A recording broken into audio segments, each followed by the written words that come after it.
Good afternoon from the headquarters of the United Nations Development Program in New York.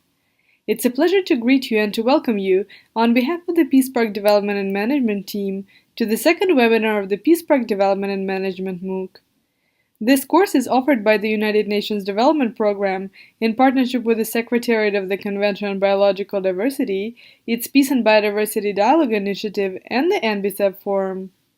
Financial support is provided by the Secretariat of the Convention on Biological Diversity's Peace and Biodiversity Dialogue Initiative, funded by the Ministry of Environment of the Republic of Korea. My name is Victoria Brzezinyuk, and I'm your course facilitator. We're grateful for your participation in the second webinar titled Developing and Managing Peace Parks, which will be presented by Anthony Alexander. Anthony is the Senior Project Manager at Peace Parks Foundation. After years of working in engineering and commercial development in Africa, Anthony joined the Peace Parks Foundation in 2010. From 2010 to 2016, he was based in the Limpopo National Park in Mozambique as part of the Great Limpopo Transfrontier Park, where Peace Parks Foundation was the implementing agent for various donor-funded programs.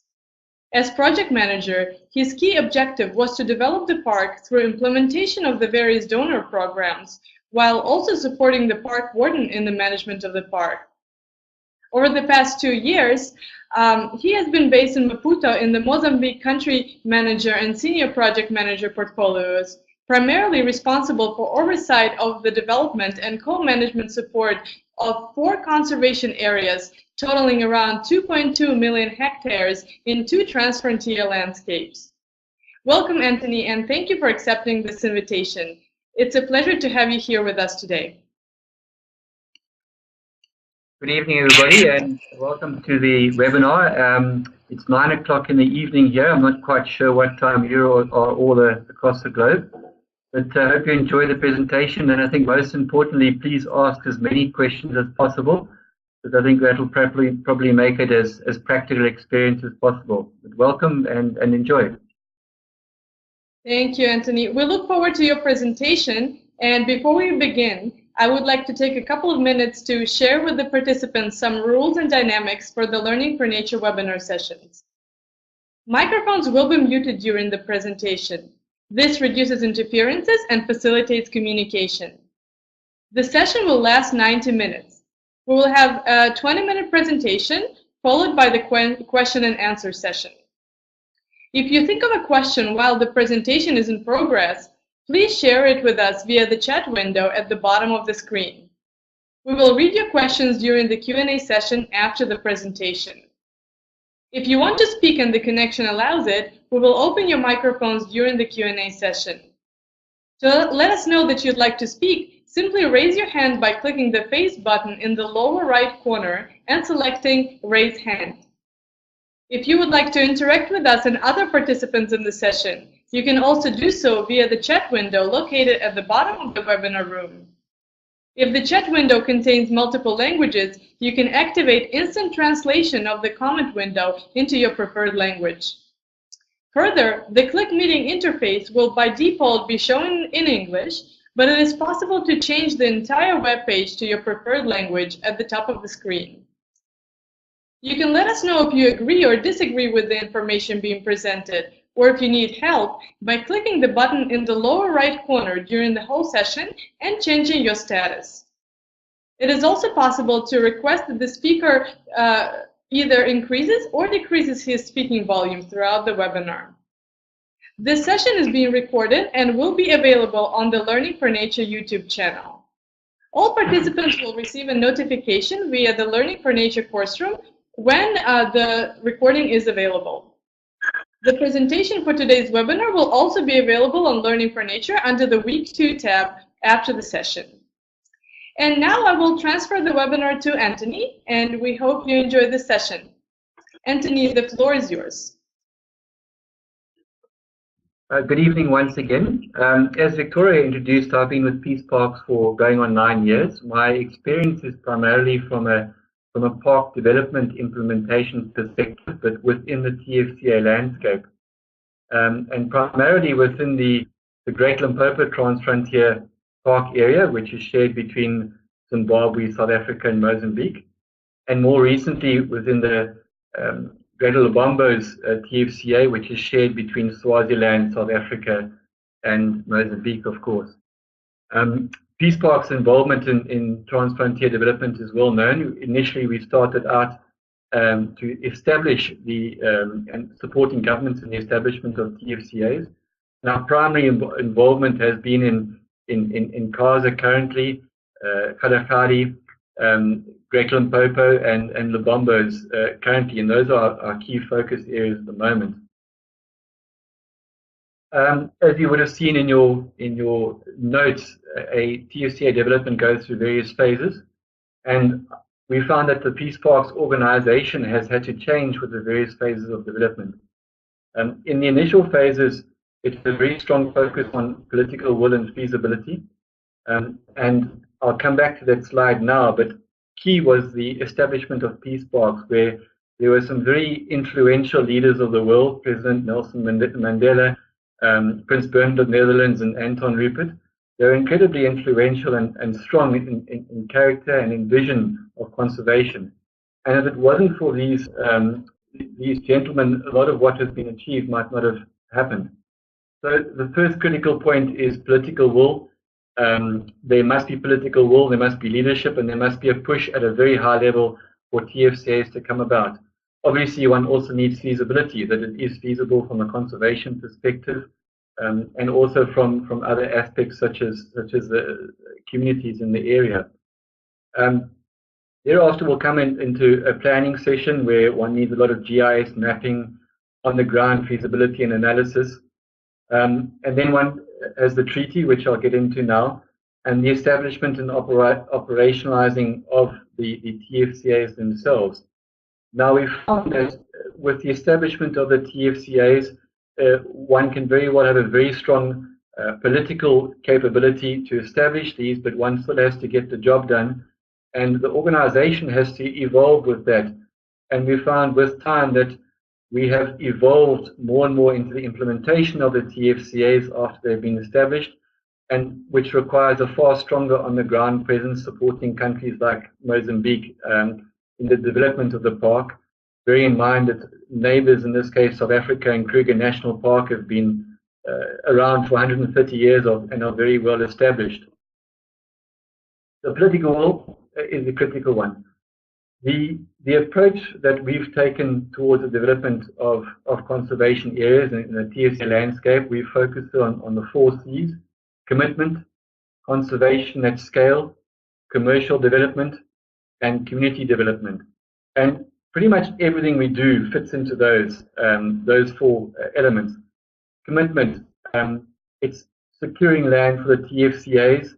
It's meaning the government is committed to it, all governments are committed to it, all departments of governments are committed to it, right from the start, from conceptualization to implementation to operationalizing. That cannot be stressed enough. There has to be commitment.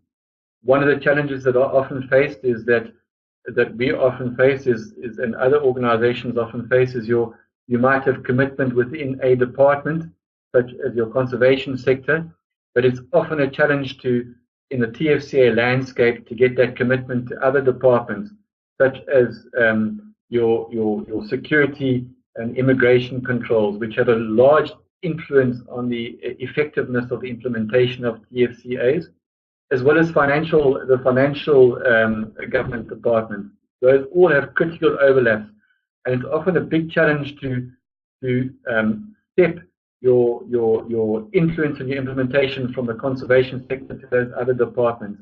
And for that, you still need the ability to influence and gain support from other departments and other sectors within the government.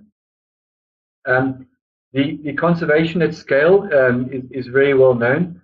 And if you look at the Kruger landscape, which I'll talk about a bit more in shortly, the Kruger's big interest is in a bigger sector, a bigger landscape scale. It's far easier to manage.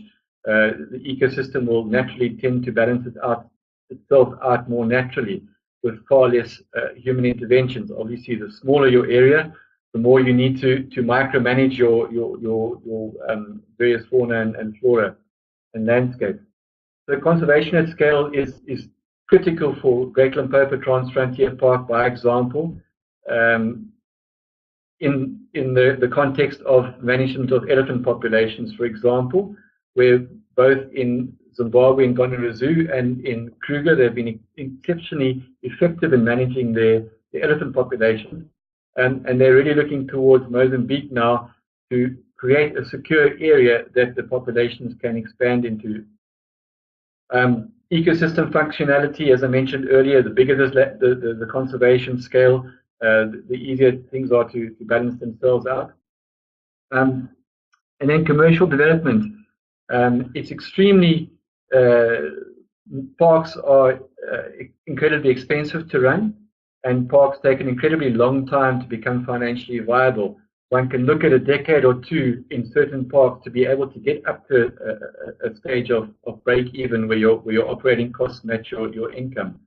It takes a long time. You have to secure your landscape, set up your structures, set up your infrastructure, re-establish the wildlife, get those wildlife numbers up to a certain level that it can attract investment.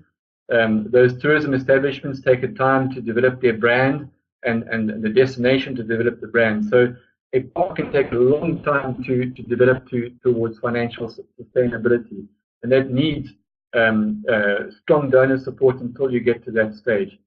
So things are generally obviously driven around wildlife economy, and tourism growth is essential, and the investment and donor funding upfront until you get to that stage is obviously critical. And then, of course, community development. Communities around the park in many of these areas, for example, in the Great Limpopo, there are many communities within the park, and one has to live in harmony with them, which is a challenge. Conservation cannot solve all of communities' problems. And I think one of the lessons we've learned is that there has to be incredibly close relationship with government departments, districts, the district departments of health, education, so that there is a mutual approach towards community challenges, whether it's creating jobs in the economy, creating the minimum basis for their well-being of water, education, etc., and then livelihood development projects. I think one key element in both the commercial and community element is the ability for transfrontier parks to garner the interest of the public and garner the interest of donors. And in many cases, there have been very much a catalyst to attract investment into the areas, both for social upliftment and for economic development. So the 4 C's are fundamental in our approach towards conservation.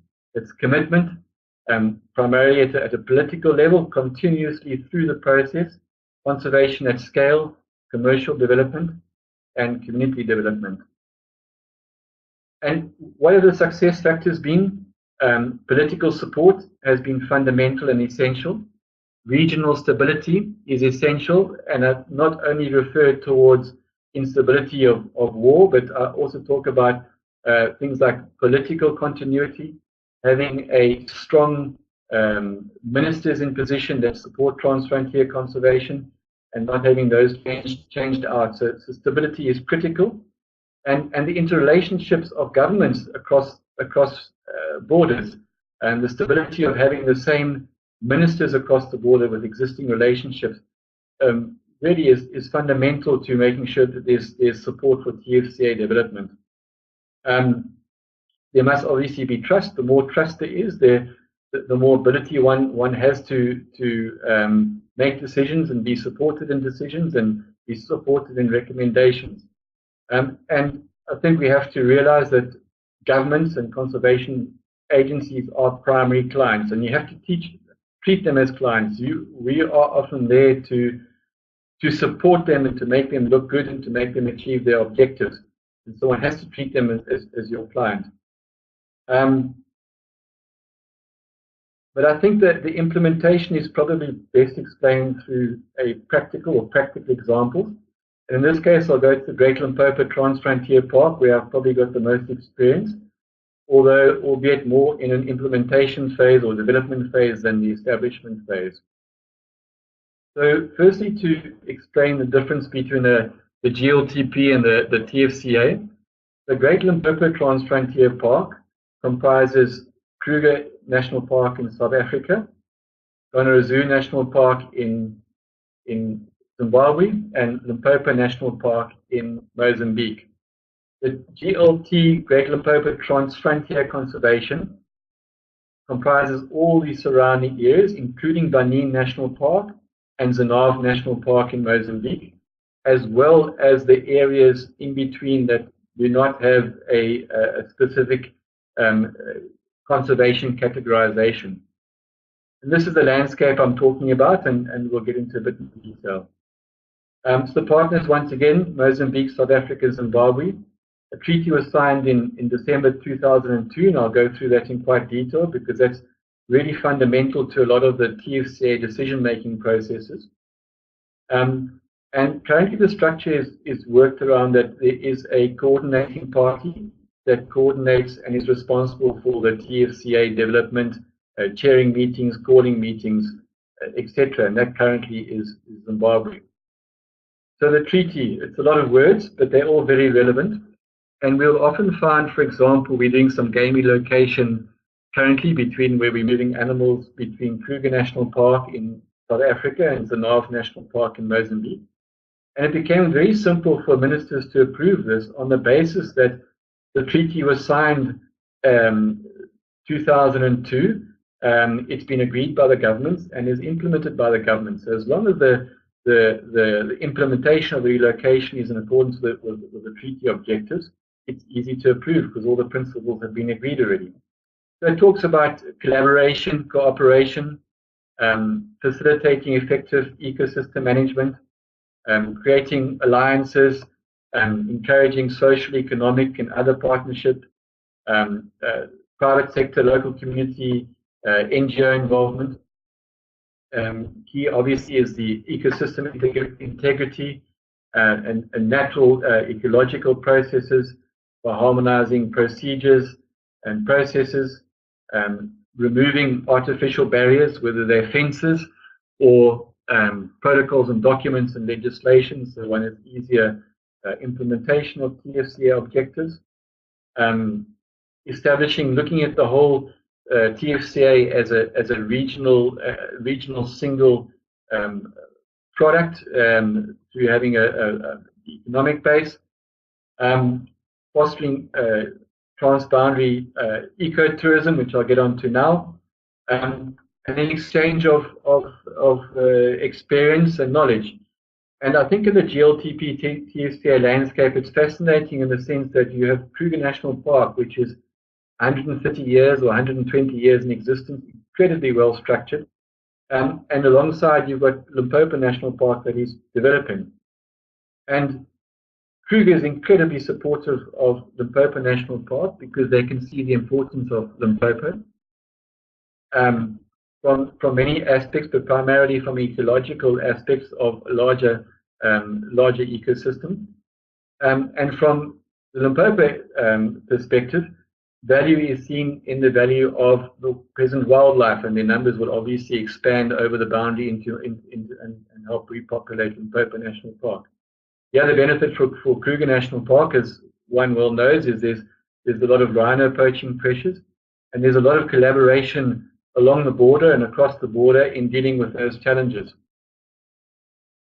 The current structure on how the GLTP is managed, historically the structure used to be based on having departments, a security cluster, a tourism cluster, a conservation cluster, and a finance cluster. And we used to work in those clusters and those areas of specialization. And we found that didn't work as effectively as it could, because there tended not to be enough cross-border day-to-day collaboration on real day-to-day aspects. So about 2 years ago, a process was started to restructure, and that was focused on increasing the face-to-face interaction between the parks at an operational level. And for that, you've got the JPMC, Joint Park Management Committee, which I'll show on a diagram now.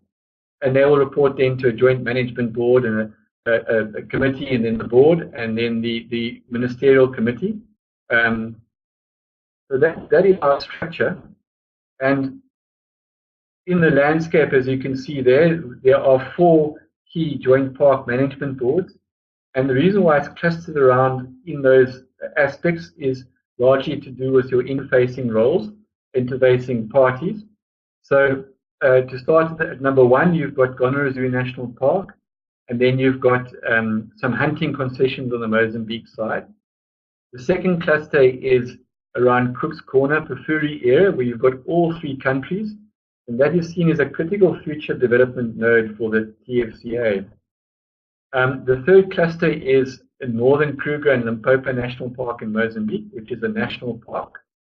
And then the fourth cluster is Kruger Southern Region, and then private concessions on the Mozambique side. So those 4 clusters have got common interests because of their common boundaries, and they are organized according to the entities that are represented, whether it's a national park or private institution. One of the key aspects is governments don't like private entities communicating across the structure. So a key development that happened last year was the Great Lubombo Conservancy area, just in the Mozambique sector. They established themselves as a single entity with representatives that enable them to be recognized in legislation in Mozambique as an entity, which enable the Mozambican authorities to support the interaction across the boundary at a joint park management committee and their representation on various other meetings and events. The same process is currently being followed up in the north in Mangwe area, where there are some hunting concessions which are also getting together and creating themselves as a single unit that will then be legislated and recognized as an entity in Mozambique that will then enable the Mozambican authorities to enable them to communicate across the border. So aspects that are currently discussed and where there's cooperation across the boundaries. Game relocation. Kruger National Park's been very generous in donating a lot of game towards Mozambique. Plains game that will replenish and has been fundamental towards the re-establishment of wildlife in Mozambique parks. Coordinated census, a common methodology at the same time of the year, so that one can get one defined population of, for example, elephant across the TFCA landscape, and manage and understand that.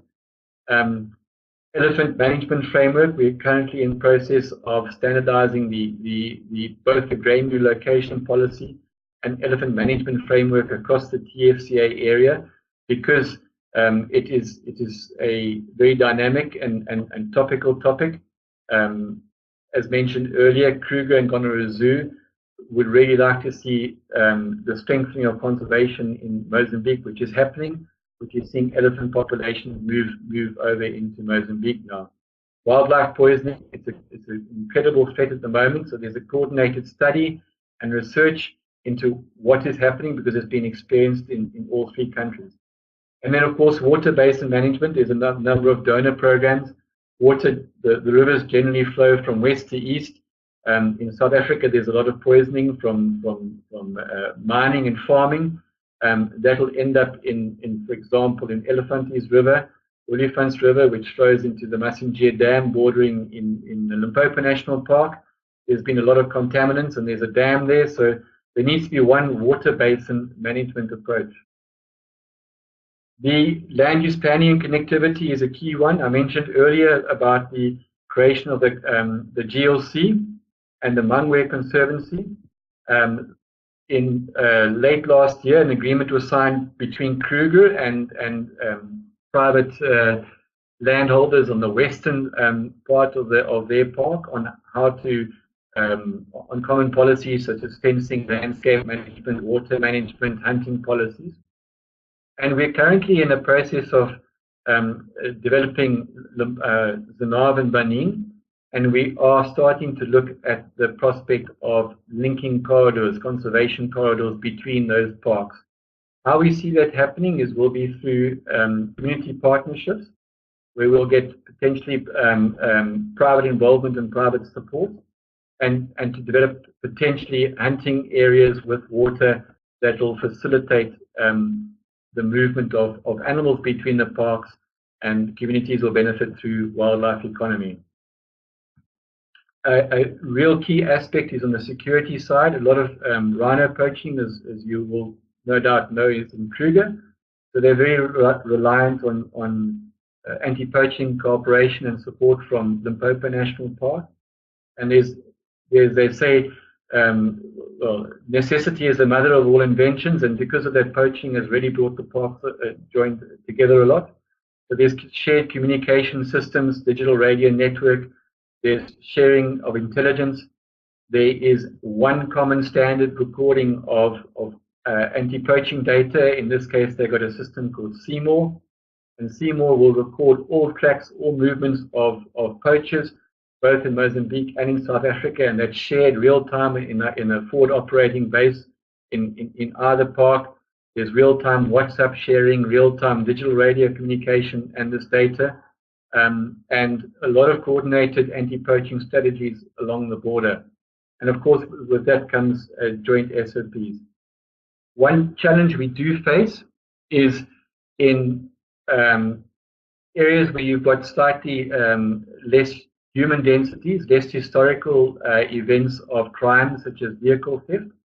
If you look at a transfrontier conservation area like Kgalagadi, which is boundaries Namibia, Botswana, and South Africa, they've got a very effective anti-poaching and tourism approach, where there's one single gate entering that you can enter both parks.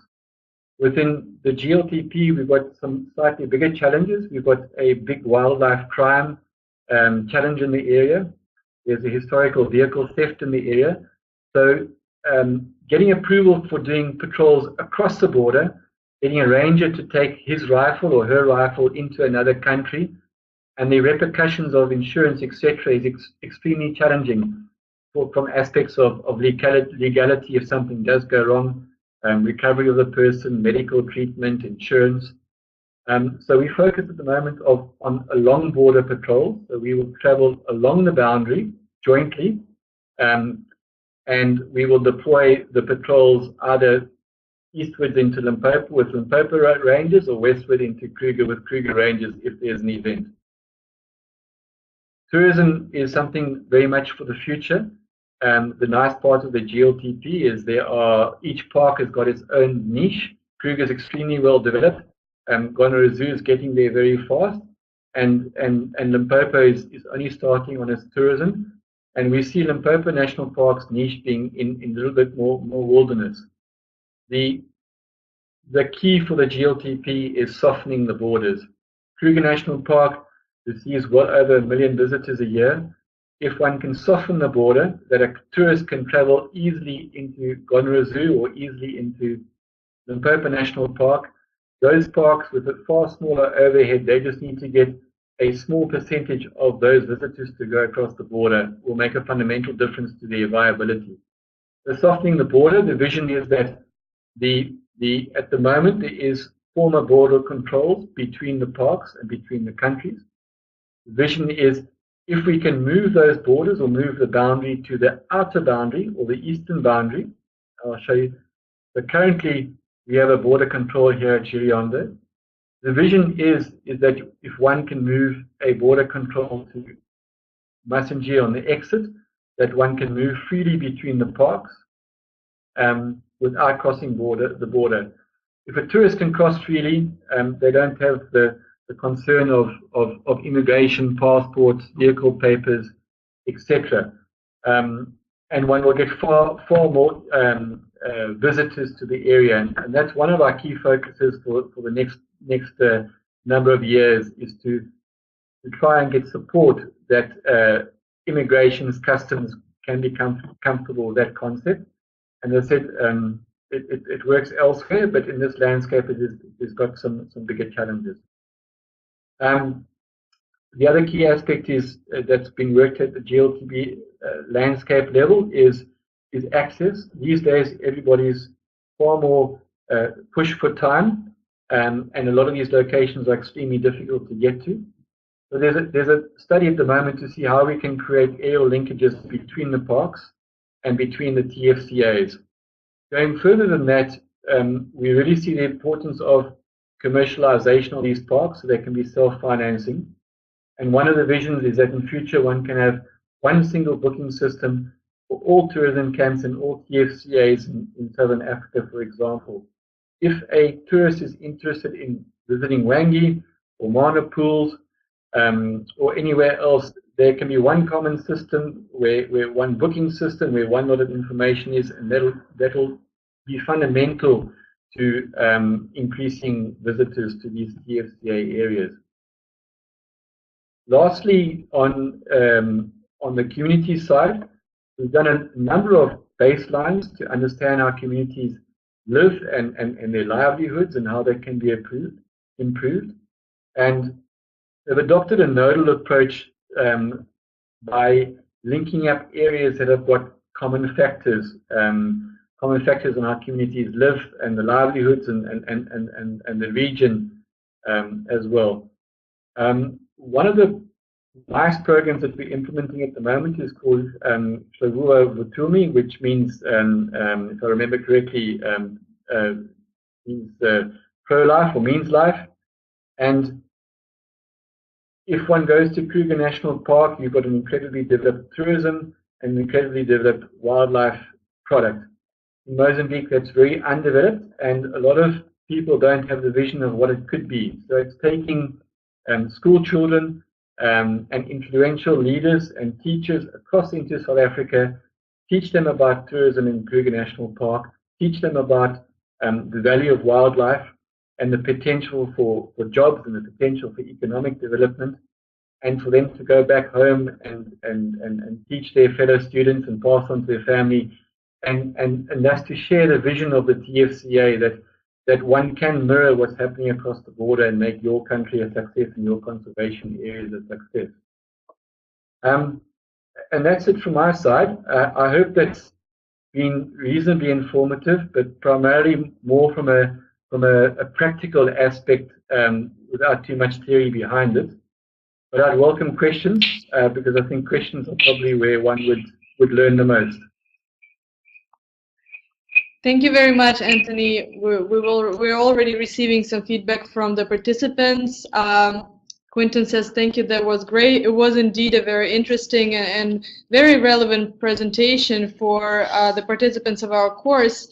Now, I'd like to remind all the participants that they can share their questions, doubts, comments, or raise their hand to participate in the Q&A session. And I see that some of you are already using the chat window. You can also raise your hand by clicking the face button in the lower right corner if you'd like to speak to Anthony and discuss one of your questions. We can either open your microphone or read your questions depending on your preference. And Anthony, with that, we already have a couple of questions. So I'll start with the first question from Quentin. Quentin says, in the GMTFCA, the MOU has been signed and many private individuals in Botswana and South Africa have invested in developing the area. What is next? How can someone help to expand upon the TFCA? Sure. So GMTFCA, I take it Greater Mapungubwe TFCA, which is bordered with Botswana and South Africa. And I think the process is similar to what we've undertaken in Mozambique with the GLC and the Mangwe, is to establish a structure by which individual landowners can be represented at the TFCA table. So initially a TFCA is often started out with national parks, which is a government-led entity, and one has to bring in those private landowners. So as mentioned in the GLC and the other area, a process was established where land rights were verified for those lands. In the case of Mozambique, it's the Duat. They then established an agreement amongst themselves as to how they would manage the land jointly under a joint joint policies, joint procedures, joint protocols. And that's quite a process sometimes. They agreed how they were going to make decisions amongst themselves, who was going to lead it, who was going to chair. Then they wrote that, got that entity established as a recognized entity in Mozambique law. And then now that as an entity, the Mozambique government recognized it and enabled the inclusion obviously with the support of the other countries, inclusion at the TFCA table. So that's probably quite critical. I think it's often not as easy because you've got some strong characters in those private land areas, and often you've got some challenging different opinions on how you manage the land and different funding. So aspects that were a challenge. Some had a hunting policy. Some had a photographic tourism policy. So getting meeting of the minds. Some had a certain type of design fence, and other had different types of design fence. One also needed, in that case, Kruger National Park to come to the table and say, these are our standard of fences. If your eastern boundary fence is to that standard, then we'll drop our fence and treat it as one TFCA area. So I see that as being the way to go on expanding the GMT TFCA. In the case of the Great Limpopo Transfrontier Park, we're also looking at creating conservation corridors or community conservation corridors, where in that area there's no other economic land use. It's incredibly dry. So the wildlife economy is viable, and it probably is the only viable economic development. So we're looking at community conservancies between the conservation areas to enable them linking up. We collared elephant by interest in Limpopo National Park last year, and we found that elephant moved from Limpopo to Benin and back again within a 6 month. One elephant traveled 5,000 kilometers, and that's great scientific evidence of the value of those corridors linking the TFCA areas. So I hope that answers that. Thank you very much. No. I got it. Sorry, I was on mute. I just understood. Thank you. That was a very comprehensive answer, Quentin. I hope that answers your question. In fact, Quentin has another question. How can we convince governments to soften borders when they're also constantly speaking about strengthening borders? From my experience, the easiest way is to get government officials on the ground, get them to practically understand, get them out of their offices. So, for example, we might take an immigration office or department into Kruger National Park and take them to the border, get them to see and to understand themselves. That's from a South African authority side. From the Mozambique authority side, one might have the strategy of taking them to Kruger National Park and show to them, if you soften the border, look at the potential economic development and growth in South Africa. So one would have different strategies, but often it's the easiest is to show them face to face and meet face to face. Another area is to have political support. Your controls will be held by different ministries, so you'll be very, very reliant on your ministry, normally the conservation ministry, to be lobbying with the other ministries to make the difference. And those are probably the key ways. Get the ministries to lobby for you and try get people to practically understand the benefits and the consequences of those impacts. And sorry, a third aspect is to do it slowly. Slowly get them comfortable. For example, we get approvals and have approvals from time to time where one can move across the border without going through passport control. So if one has, we can say to them that we want to go across the border at this location, at this time, with these people, with this passport, we can get approval. And it's slowly expanding of that, converting that into a trail, for example, a monthly trail, and then growing those products. And with familiarity and regularity, they will get more comfortable with it. And those are probably the three strategies one could adopt. Thank you, Anthony, for this answer. Our next question comes from Kevin. Kevin is wondering, how is the private sector involved in the TFCA developments, like the tourism sector? This is something that you've already touched upon in your presentation a little bit. Could you share some more detail about it? Yeah, generally you've got national parks and private parks that form part of the TFCA. So within a national park, every single tourism development should go under a tender process and a formal tender process. And that has to comply with the park's tourism and management plans, and those are well structured and well known. I think there's massive opportunity for private sectors to come and expand on the TFCAs, and it's in mutual interest. If you put a conservation area, for example, bordering on Kruger National Park, you've now made the conservation area much bigger. So you've got conservation at scale. It's always better for the ecosystem, and it's better for security because now you've got a buffer. Instead of having a fence there, you've got anti-poaching there. So you've got a bigger buffer for your anti-poaching operations. And I see this big opportunity, and that's already been seen. I mentioned an agreement was signed between Kruger and its Western partners, Western Conservation Private Sector, late last year, and early last year in Mozambique, an agreement was signed for the GLC. So I think there's massive opportunity across all TFCAs, especially around Kruger, where there's already an established market product and wildlife. Massive opportunity, and it would be implemented through the structures I mentioned earlier by joining up into an entity that you can get support from the government and then sit at the TFCA table together with the government. Thank you, Anthony. Our next question comes from Elaine. How do you see the Peace Parks Foundation taking on the peace objective of TFCAs? Is that part of its mandate? What kinds of peace conflict issues has it been intervening in, and what approaches have been most effective?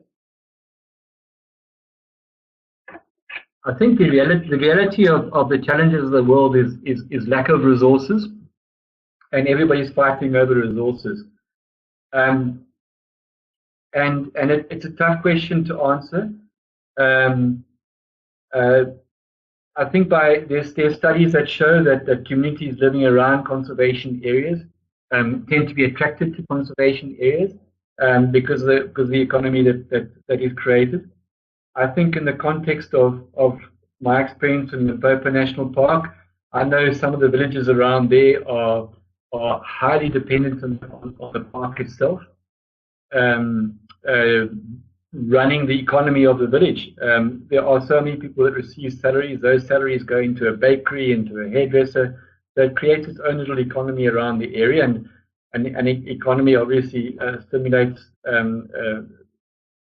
more sustainability and happier communities.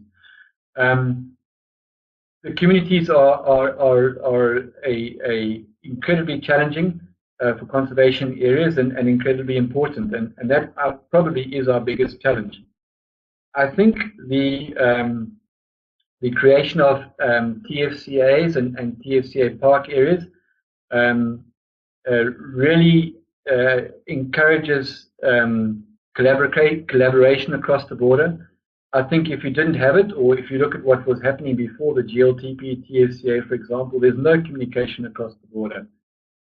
This forces collaboration and forces communication. The more you communicate, the more you understand. I know in both the two TFCAs I'm involved in, there's an incredible lot of cooperation and collaboration and support across the boundary. And I think communication counts a lot just towards creating peace. I don't know if I've answered that because it's an incredibly tough question. We don't really take it from a perspective of we creating peace. We are trying to create a TFCA landscape that man and nature can live in harmony, that will bring economic development and sustainability to the area. In many of these areas, the wildlife economy is the only viable, real viable product. So I think peace is probably an outcome of all the actions of creating and making a successful TFCA area. But key is probably communication and collaboration across the boundaries. Thank you very much, Anthony. Our next question comes from Alex. What would you recommend to do first for enthusiasts and supporting teams interested to create a peace park in other countries outside Africa? Sorry, I don't see the questions here, so I'll try to remember them. Oh, sorry, yes. So if you look at the main chat, some of the other questions that are coming in are longer and consist of several parts. So if you look at the main chat in the bottom left corner, you should be able to scroll down to see all of them. It's a pretty small window. So if you scroll down, you'll see this one from Alex. Okay. I think, like I said earlier, TFCA goes across international boundaries, and it's incredibly difficult as an individual to communicate with authority across international boundaries. So it's generally got to be government-driven, and if it's not government-driven, it's got to have someone who's got a very strong connection into the government and into the conservation sector, and that you can get it on the profile to create a TFCA area. So because it's across international boundaries, one has to focus from a government relations perspective. Of course, one can also do a lot of lobbying, social media lobbying and media lobbying for it, which would put pressure on various entities to see the benefits. So, but the government really is key from a TFCA area, and a TFCA area probably needs to be probably more viable. The bigger the area, the more viable and the more attention it's going to get. Thank you, Anthony. I'm just, I will highlight this next question from Elaine and share it with you. It consists of several parts, so one moment. You could just bear with me. There we go.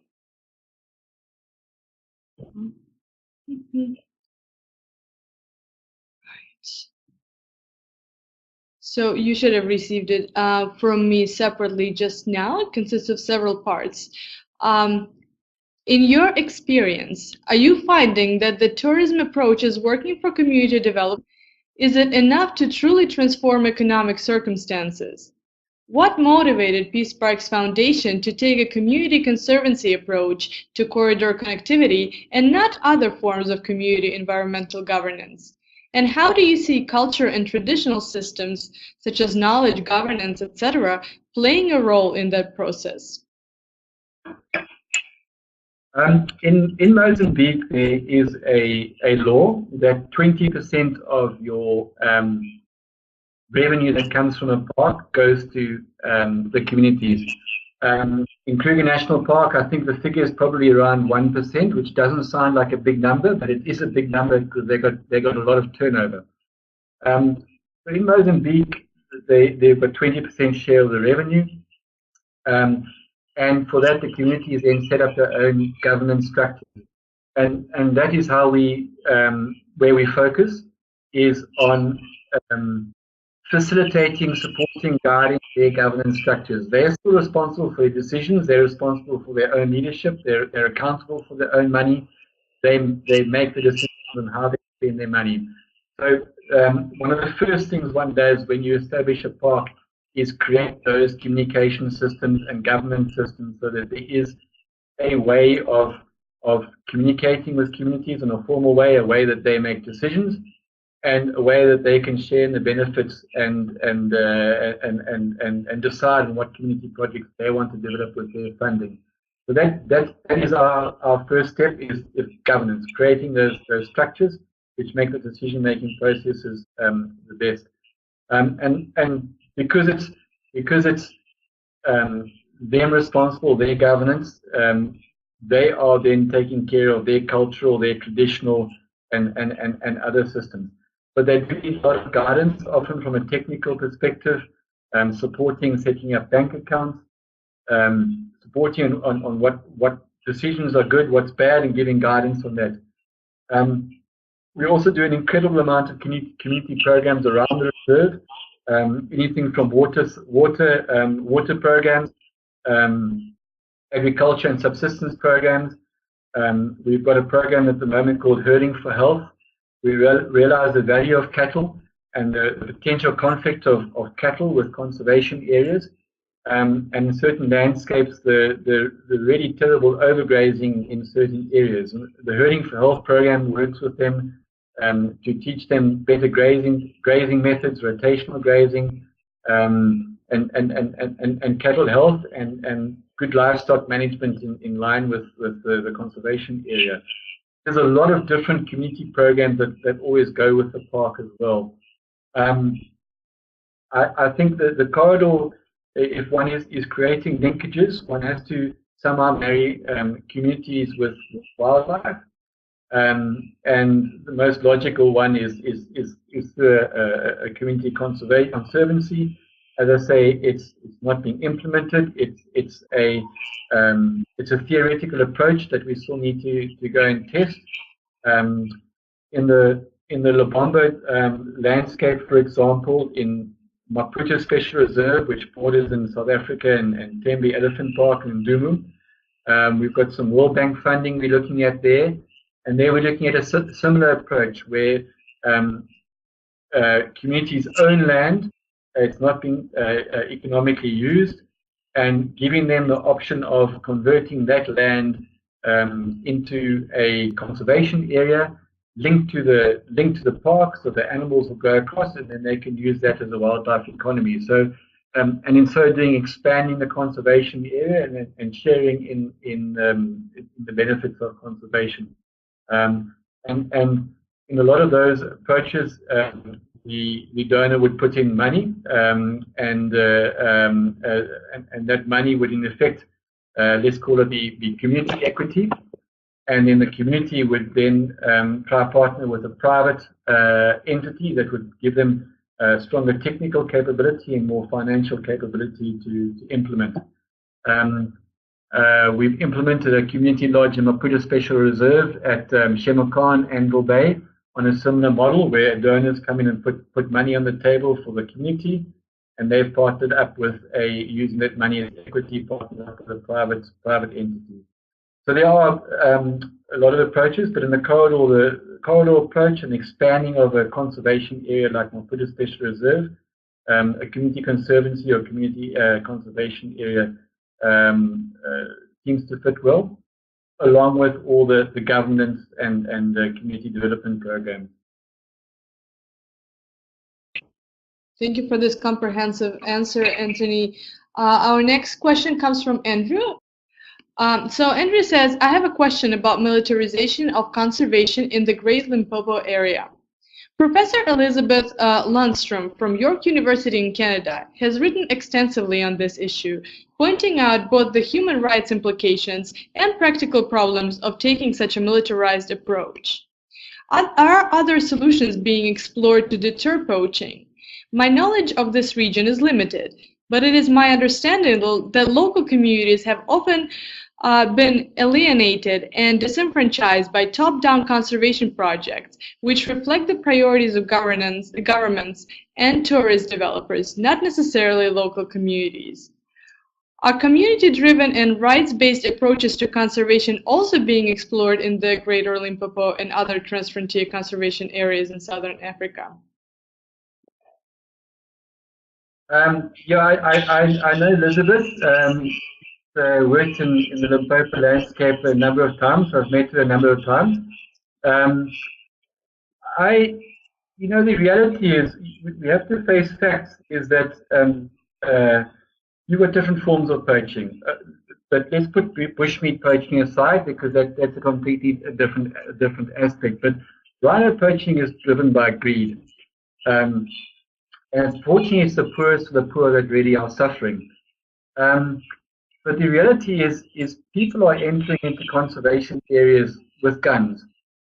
And what else can one do if you're faced with somebody with a rifle in front of you and they're coming to steal from you? So unfortunately, that is the reality.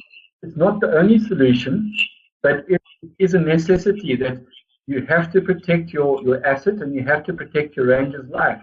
That is a fact. But that's not the only solution.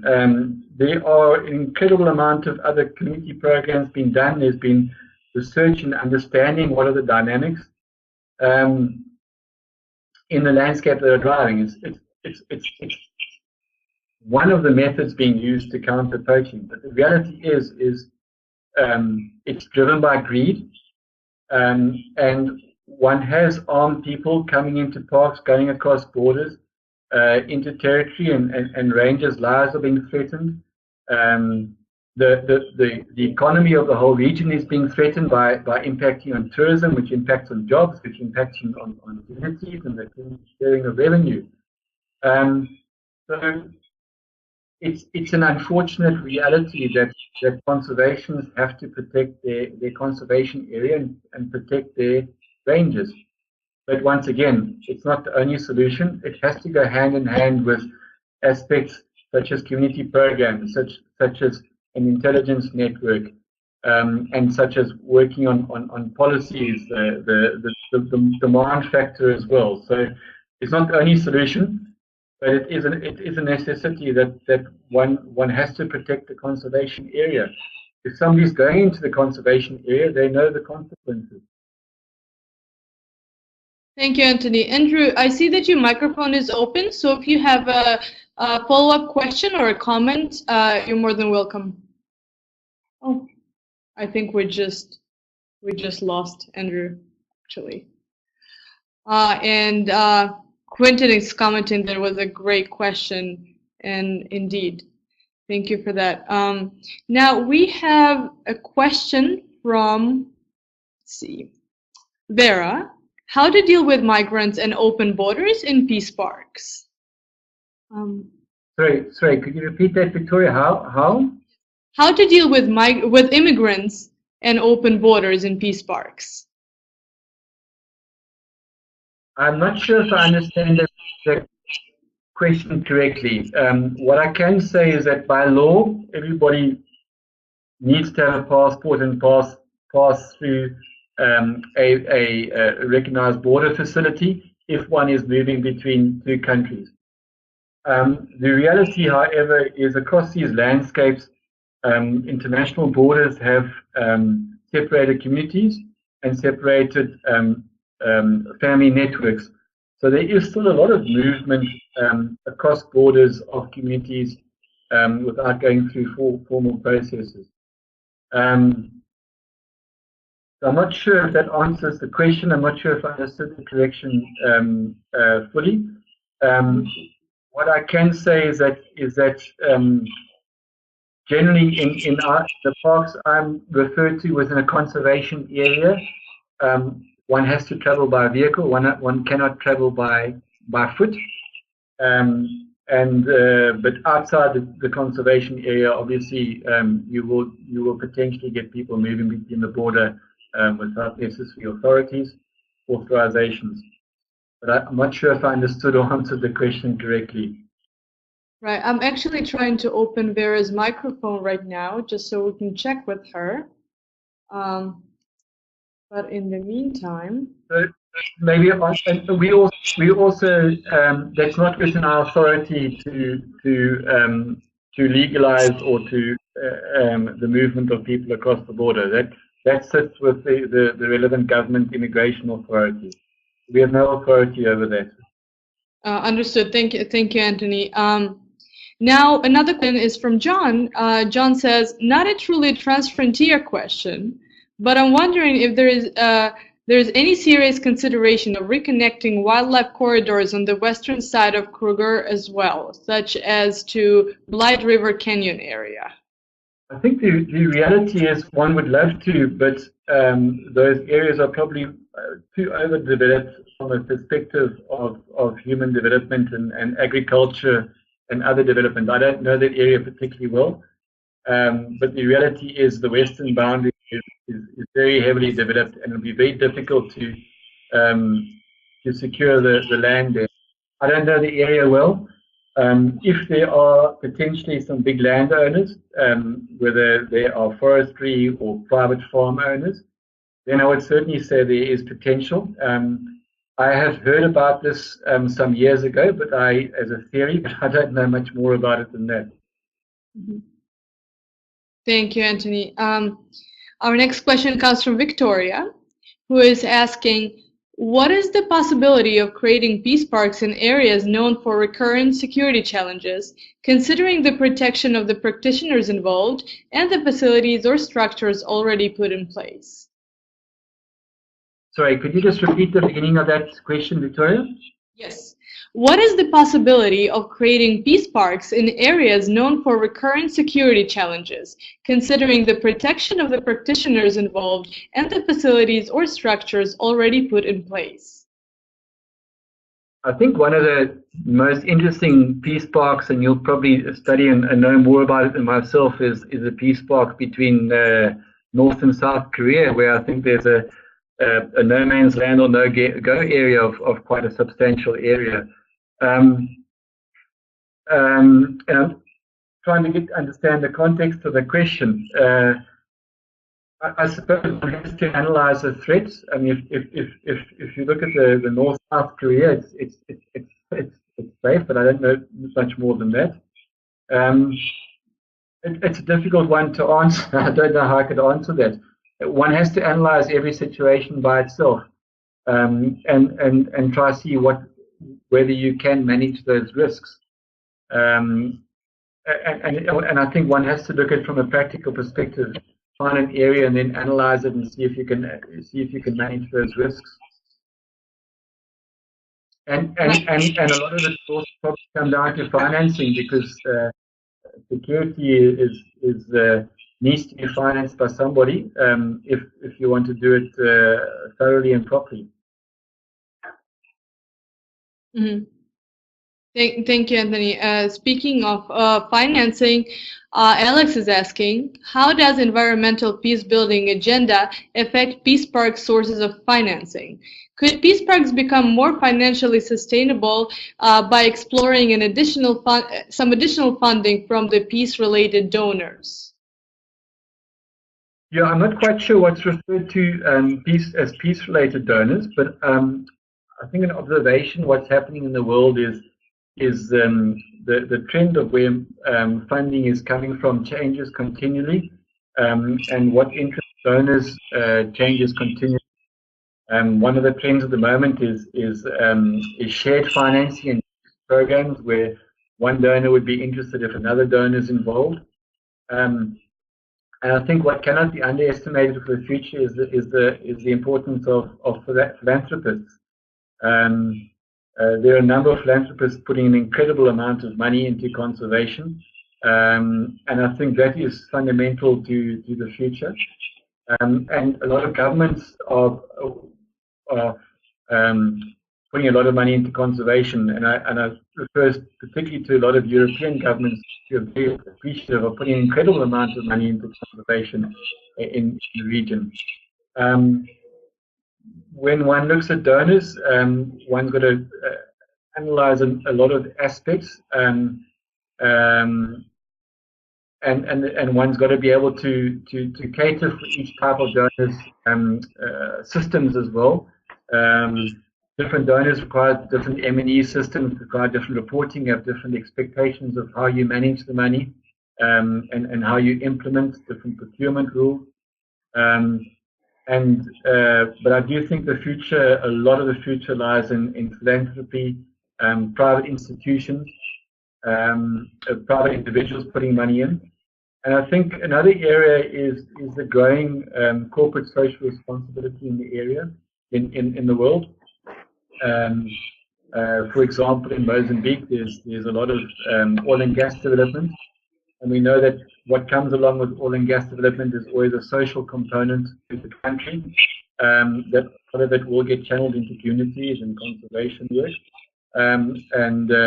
We obviously got the RED programs, etc., which is also very much linked to corporate social responsibility. So there's a lot of aspects of donor funding. I'm not quite sure what is referred to by peace-related donors, but I do see a big increase in philanthropy and an increasing importance of corporate social responsibility, as well as individuals pressurizing corporates to be more conservation focused. Thank you, Anthony. In a little bit, we'll see if we can open Alex's microphone so maybe he can clarify the question about peace-related donors. And in the meantime, I see that we were able to open Victoria's microphone, and Victoria is the participant who asked about recurrent security challenges. Victoria, if you have a follow-up comment or a comment or a follow-up question, you're more than welcome to jump in, if we still have you on the line with an open microphone. Okay. Hi. Hello, Victoria. We can hear you. Okay. My question, given a practical example, is the northern part of Nigeria, which is where I come from, and has been known for recurrent security challenges over some years now. So, in an attempt to establish a peace park in such an area, what is the likely situation now, or the challenge or possibility of getting a proper security for the practitioner first, then a security for the structures and facilities put in place maybe at the beginning of such an establishment, then there is an attack or a security condition again. I don't know if you kind of understand my thoughts now. Yes, thanks. I think I do. One of the things I've learned is that it takes an incredibly long time to get onto the same page with everybody around you. And I think it's critical that one has to start off with a common vision somehow. And again, I go right back to the beginning of the presentation: political commitment and political will. One has to somehow generate that common vision and that common political will. That if you want to implement something, your community is supporting you, and your government and districts are supporting you. And then you worry about your means, that you've got the necessary finances and technical measures to implement what you want. But I think you have to start with that commitment. Everybody's got to be committed and willing and supportive of where you're going, because you just need one or two key stakeholders who want to undermine the process, and it can be incredibly difficult. And I think that's probably key. And linked to that, that doesn't come overnight. That might have to come over years. We are working in a couple of landscapes where we realize that this is important, but it's going to take 2-3 years, and we've got to build that trust, and we've got to build that relationship. In one particular landscape that I'm thinking of, there's been outside of where we've been involved before. Our strategy is over the next 2-3 years to try and work with the community, set up their governance structures, start trying to coordinate implementation of social upliftment programs and livelihood programs in the area, and in so doing, creating a strong environment of trust that one can talk about. But I think commitment is the key, and then you worry about your means of how you're going to do it. If you put in your security structures, that you have to also worry about sustainability. You can do this now, but can you do it for the next 2 or 3 years? And what is your long-term plan and your pull-out plan if you cannot finance it, or your slow withdrawal plan. The commitment is key, I see, initially, if that's applicable in your landscape. Thank you, Anthony. Victoria, I hope that answers your question. Yeah, thank you. And thank you for your participation. And our next question comes from Elaine. It's a pretty long question, so Anthony, I will paste it in the chat for you to be able to refer to it in a second. Okay. So Elaine is asking, I've noticed that SADC tends to work towards signed treaties for its TFCAs. Have you found an advantage to having these more high-level formal agreements versus MOUs or an informal arrangement? The treaties for the different TFCAs have also been very similar. How do you incorporate for local circumstances? Do you see future agreements taking a more democratic approach that can allow for more community input? I think what I like about treaties is that they are signed at a very high government level, and for that they are recognized across all ministries, not only the Conservation Ministry, but all ministries, and that they are there effectively forever, or hopefully forever. And they're also based on very wide principles, and it's very difficult to argue against the principle, because the principles are very solid. So I find them far more effective because of that. An MOU might be perhaps signed at a lower level. I mean, the formal arrangement, as soon as you change a minister or change a negotiating partner, your whole environment changes, and it just doesn't work. So the treaty, I think, is fantastic. In the case I mentioned earlier, we're doing game relocations. Our motivation to the minister was simple: it complies with this principle of the treaty, and the minister signs. It's very powerful, and once again, it covers all ministries abide by it because it's signed by the highest or recognized by highest levels of government. I think a treaty is also So just on communities. I think a very interesting trend these days is on the governance of parks and how one gets the communities to be in those structures. And there's a lot of different models that are changing and coming about these days. One of the models that we're quite interested in pursuing is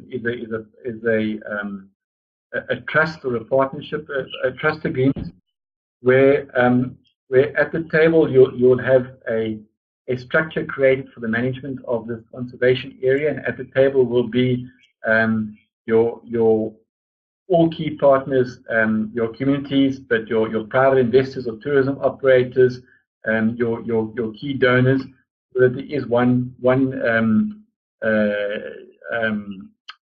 key management framework to which one works. But there's a lot of different structures that are implemented. But I think when you look at treaties, they're based on principles, and it's very difficult to argue against principles because principles are well worded and widely encompassing. Any more detail than that, I think, is probably you'll end up being far more. Each case you have to treat it on a case-by-case basis, because each element is slightly different, I suppose. Thank you, Anthony. In our second lesson, we touch upon formal versus informal agreements, and I hope that we will continue this conversation on the discussion forum with the participants sharing specific examples. And we're very quickly reaching our allotted time, so I think we might need to conclude with this last question by Adnan about the tragedy of the commons. Is privatizing the parks helping solve the problem of tragedy of the commons? Since you mentioned there is a problem in the water management downstream due to pollution. Is there a joint initiative to solve the problem? Or would you say resources are not shared properly between the different regions to solve the pollution downstream? In the case of the pollution in the TFCA landscape, there's a number of programs, a resident program which is resilience in the Limpopo Basin, and that focuses on the health of the whole Limpopo River Basin from source in South Africa down to the sea in Shai and Mozambique. There are certain donor programs that are focused around those elements. I think with the TFCA landscape, the more entities and the more formal structures you got there, the stronger your ability is to influence. In the case of whether it's mining pollution or agriculture pollution, you're very reliant on it being resolved at a government level. So one is very reliant on having good partnership and good communications and good support from your relevant conservation ministry, that they can then go and raise that at the highest political level possible, to go, for example, deal with the mining sector or go change legislation, whatever might solve the problem. I think also by raising the flag of this being a conservation aspect, by doing more research and then publicizing research and media attention to it, also puts public pressure on the water system. And it also attracts donors to the issue. If donors realize that there's a problem here and you've raised a flag about a problem, donors will often raise money and focus their funding programs towards those particular problems. So I think the TFCA landscape can very much solve it, one, through your ministries, and two, through raising the flag as it being an issue through research and media, and thus getting attention to it through programs like RESLIM, which is Resilience in the Limpopo Basin, and other donors focusing on these challenges. Thank you, Anthony. I wish we could continue this conversation and cover all the questions. However, just being mindful of the time, we are very quickly reaching the end of the session. So I would just like to thank you again for your time and for your participation today. I'm sure that your presentation inspired a lot of conversations that are forthcoming on our discussion forum. And at this point, I would like to ask you if you have any final remarks on the topic or any recommendations you may have for our participants today. No, I suppose the only comment is to individuals. I think thanks for your interest in peace parks and into TFCAs and into conservation. I think the more heads and minds and hearts and energy going into this will raise the profile. And I can only encourage you to get involved and involved on the ground in the implementation development. The more people involved, the better. And good luck with the rest of your course.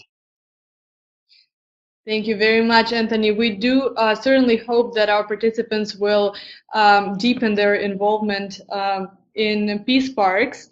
And at this point, to conclude, I'd like to remind everybody that they will be able to download this presentation directly from the course room under the Week 2 tab. And we encourage all the participants to visit our website, learningfornature.org, to get the latest news regarding this webinar and the MOOC itself. And of course, stay tuned for the third webinar next week at the same time. For further information, please visit our website and follow us on Facebook and Twitter.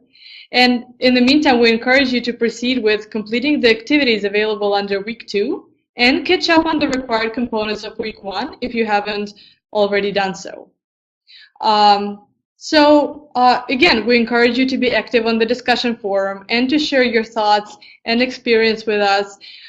We can pick up this conversation in the course room, and we very much look forward to all the discussions with you. I'm Victoria Brzezinuk, and on behalf of Learning for Nature and the course partners, thank you very much for joining the session today. And again, Anthony, thank you very, very much for your time today. My pleasure. Thanks to you. Thank you. Have a great day or evening, everybody, and see you soon.